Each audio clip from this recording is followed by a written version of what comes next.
Before the 1950s, moving cargo across the ocean was chaos. Not the romantic sailing ships and dock workers kind of chaos, the expensive kind, and the slow kind. The kind where single shipments might be touched by dozens of people, hundreds of times before it even reaches its destination. Imagine a ship arriving in port with thousands of individual crates. Coffee, machinery, fabric, bananas, tools, and every single one of them had to be unloaded, and by hand. Dock workers would climb into holds, sling cargo into nets, and hoist it out with cranes, stack it on the pier, sort it, and then load it again onto trucks and rail cars. And if the cargo had to travel across the country, it would be unloaded again, sorted again, handled again, and handled again, over and over again. Ships could sit in ports for weeks, sometimes longer, just waiting to be unloaded. Cargo got lost, cargo got stolen, and cargo got broken. And the cost of moving goods across the ocean became so high that global trade was limited by something surprisingly simple: how fast humans could move boxes. Then one day, someone looked into the entire system and asked a very dangerous question. What if we stopped moving the cargo and started moving the box instead? Chapter 1: Most expensive problem in shipping. To understand how revolutionary the shipping container was, you have to understand just how unbelievably inefficient shipping used to be. Before containers, cargo moved in a system called break bulk shipping, and break bulk meant exactly what it sounds like. Everything was broken down into individual pieces: crates, barrels, wooden boxes, sacks of coffee, bands of rubber, machinery bolted into wooden frames. Sometimes entire cars or tractors would be partially disassembled just so they could fit inside the hold of a ship. There was no standard size, no standard shape, or no standard anything for that matter. Every shipment was basically its own little puzzle. And that meant loading cargo ships wasn't like stacking boxes. It was more like playing three-dimensional Tetris, designed by 20 different companies, all using different shaped pieces. Dock workers would spend hours inside ship holds trying to figure out how to wedge cargo into every possible corner. Heavy crates on the bottom, fragile stuff up top, odd-shaped machinery shoved sideways wherever it would fit. And once the hold was packed tight, nobody wanted to touch it again, because unpacking the entire thing took days. Now, here's the part where things always blow my mind. A cargo ship might cross the Atlantic in, say, 10 days, and then just sit in port for 5 or 7 days just to unload. Think about that. The ship is doing the hard part, crossing an ocean, faster than we can move all the boxes off of it. And the reason was simple. Humans were the cargo handling system. Longshoremen would climb into the hold, attach slings on cargo nets and around crates, signal the crane operator, hoist the load out, swing it over the deck, lower it down, unhook everything, and then start the process all over again, over and over, thousands of times. Now, if you're someone like me and you've spent time around logistics systems, you started looking at this and your brain just starts to scream, because every time you touch cargo, you introduce time, cost, and risk. Touch it once? Fine. Touch it 10 times? Now you've got a problem. Touch it 50 times across ships, warehouses, rail yards, and trucks? Congratulations! You've just created one of the most expensive supply chains ever invented. And that's exactly what global shipping had become. In the early 1940s and the early 1950s, the cost to load and unload cargo was often higher than the actual cost of the ocean voyage itself. Not the ship, not the fuel, just moving the cargo on and off the ship. And the more people touched the cargo, the more things went wrong. Cargo would get dropped, cargo could get crushed, cargo got lost, and sometimes cargo just sort of, walked away. Dock workers even had a nickname for it. They called it the five-finger discount. Small items disappeared constantly. Clothing, electronics, liquor, anything that could fit in a coat pocket or a lunchbox. Some ports were losing as much as 10% of their cargo before it even left the dock, and nobody could just really stop it, because when thousands of individual boxes are being moved by hundreds of workers, chaos becomes the normal, and by the early 1950s, the entire shipping industry knew something had to change. Ships were getting bigger, and trade was increasing, but ports were still operating with the same systems that were basically designed back in the 1800s. And the bottleneck wasn't the ships, it wasn't the oceans, and it wasn't even the ports. The bottleneck was the box. If someone could figure out how to move cargo faster, safer, and with less handling, it wouldn't just make shipping cheaper, it would make global trade explode. But the person who finally solved that problem wasn't a shipbuilder, and he wasn't a port engineer. Heck, he wasn't even in the shipping industry. He was a simple man who spent most of his life staring at cargo from the highway. A simple, common truck driver. Chapter 2. The man who didn't work at the port. The people who worked on the docks in the 1930s didn't think the system was broken. To them, this was the system. Longshoremen were paid by the hour, shipping companies charged by the ton, and ports billed for storage time. Everyone involved in the loading of cargo onto ships was getting paid more the longer it took. So from the inside of the port, nothing looked wrong. But from the outside of the port, this was an entire industry whose job it was to deliver freight to the ships and then sit there and do nothing while somebody else took it apart. Malcolm McLean didn't work for the Port Authority. He didn't work for a shipping line, and he didn't work for a railroad. He was a truck driver, which meant every hour his truck wasn't moving was money just evaporating into thin air. In 1937, he drove a load of cotton from Hoboken, New Jersey, factory packed, documented, and ready to go. And then he waited, not because the ship wasn't there, and not because the cargo wasn't ready, but because the freight had to be unloaded so it could be counted again, moved again, stored again, and eventually reloaded into the ship's hold by hand. And while that was happening, his truck wasn't allowed to leave. His driver couldn't take another job either. His equipment was just tied up in a queue that had nothing to do with transportation and everything to do with ownership. Because the moment his cargo crossed that dock line, it stopped being a trucking problem and it became a port problem, which meant that the people responsible for speed weren't the ones being paid to care about it.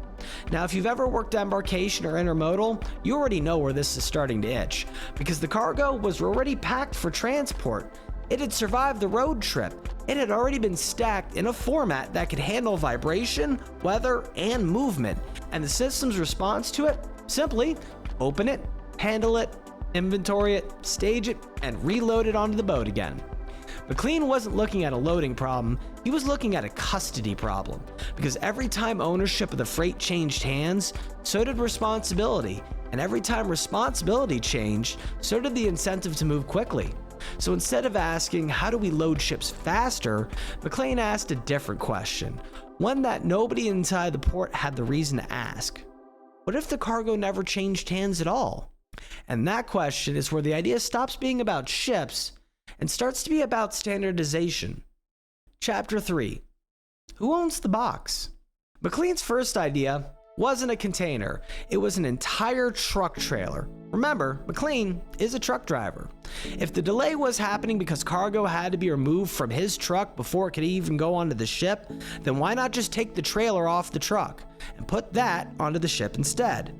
No unloading, no restocking, and no dockside inventory in the shuffle. Just lift the whole trailer and drop it into the vessel and send it. This was called trailer on ship, or TOS, and technically, it worked. But economically, it was a bit of a nightmare, because trailers aren't just boxes. They have axles, suspension, wheels, frames, all of which weigh a lot, and none of which are technically the cargo you're shipping, which means the ship was now burning more fuel to transport rubber tires, steel beams, and brake assemblies, instead of, just the goods inside of it. You were moving thousands of pounds of transportation equipment that was only needed for about 5% of the journey. So now the question becomes, what if we didn't remove the trailer, just the part that held the cargo? Which sounds simple until you realize the moment you've separated the cargo box from the trailer, you've now created a completely new object. And now everyone involved in moving freight has the exact same question. Who owns it?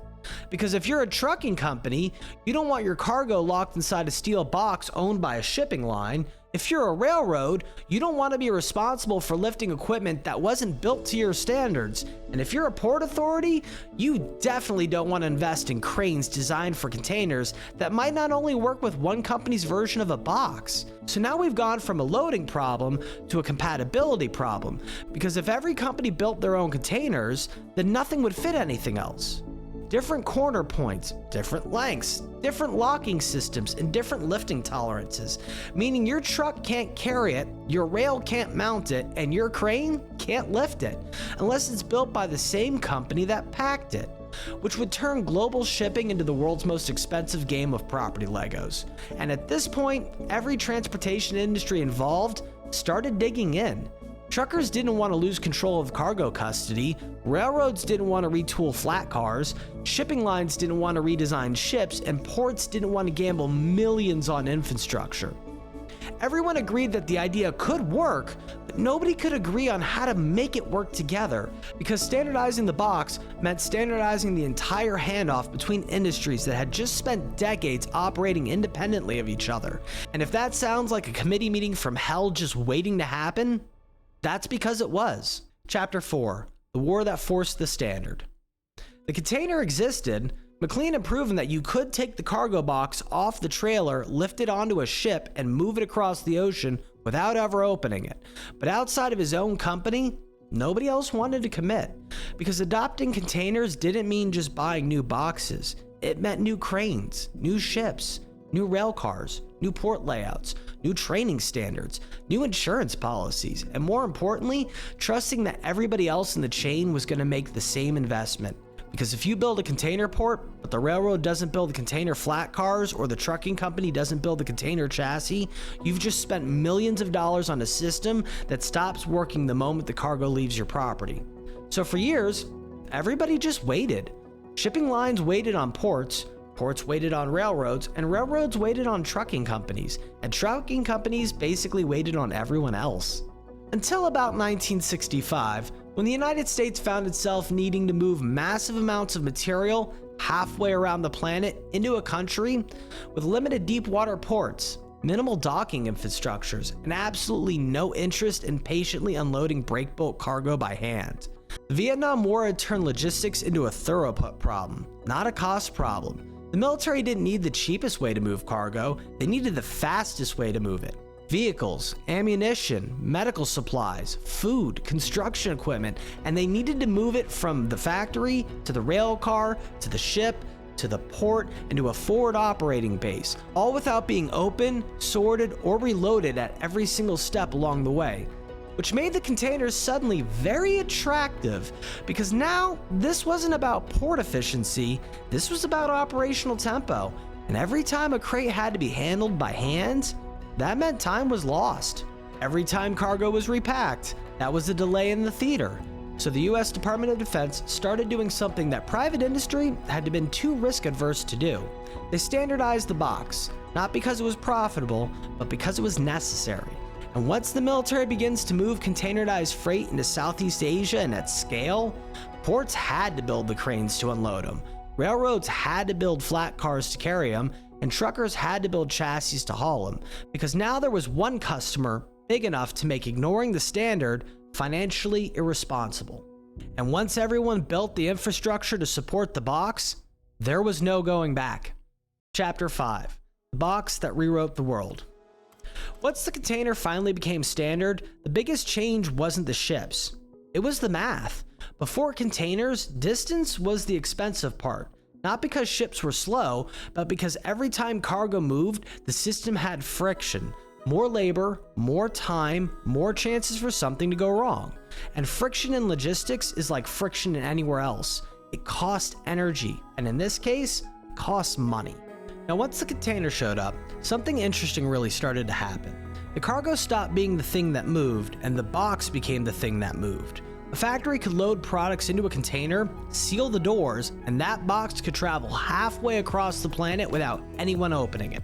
Which, if you're a logistics nerd like me, is kind of beautiful, because that means the system finally stopped asking who needs to touch it next and starts asking who needs to move the box next. And those are two very different questions. Once you remove handling from the system, something almost magical happens. distance gets cheap, and dirt cheap. In the 1950s, loading cargo onto a ship cost about $5.83 per ton. After containerization took hold, that number dropped to about 16 cents per ton. That's not an improvement, that's a collapse. It didn't happen because ships suddenly got revolutionary, it happened because the cargo stopped being fiddled with every 5 minutes while you weren't looking. The container basically told the entire logistics industry, stop touching the stuff, and everyone finally agreed, which completely changed how the world makes things. Factories no longer had to sit close to the people buying their products. They could move wherever math made sense. Places with cheaper land, cheaper labor, and better access to the raw materials, or sometimes just better tax breaks. Manufacturing would spread across the planet and supply chains would stretch across oceans. A product might now be designed in California, built in Malaysia, maybe assembled in Vietnam, then packaged in China and sold to you in Texas. And most of that journey, it happened inside the exact same metal box, which means containers didn't just make shipping cheaper, it made global trade scalable. It made outsourcing practical, and it made just-in-time manufacturing possible. And it turned ports into some of the most important infrastructure on Earth, all because one truck driver got tired of watching someone unload his truck so they could load that exact same cargo onto a ship, which, once again, if you've ever dealt with the logistics, is one of the most relatable origin stories I can imagine, because sometimes the greatest innovations in transportation come from one simple thought. There has to be a less stupid way to do this. And thankfully, there was. A steel box. Today, more than 90% of the world's trade goods are moved inside shipping containers. Everything from electronics, to clothing, to food, to medical supplies. Most of the objects around you probably spent their life inside of one. Not because it's flashy, and not because it's complicated, but because once the world finally agreed on the box, nothing else moved goods more efficiently than it did. And sometimes the innovation that changes the world isn't the biggest machine, it's the simplest standard. A steel box with corners designed so every crane on Earth can pick it up. This has been a Fun Fact with Josh. Thanks for watching, and I hope to catch you on the next one.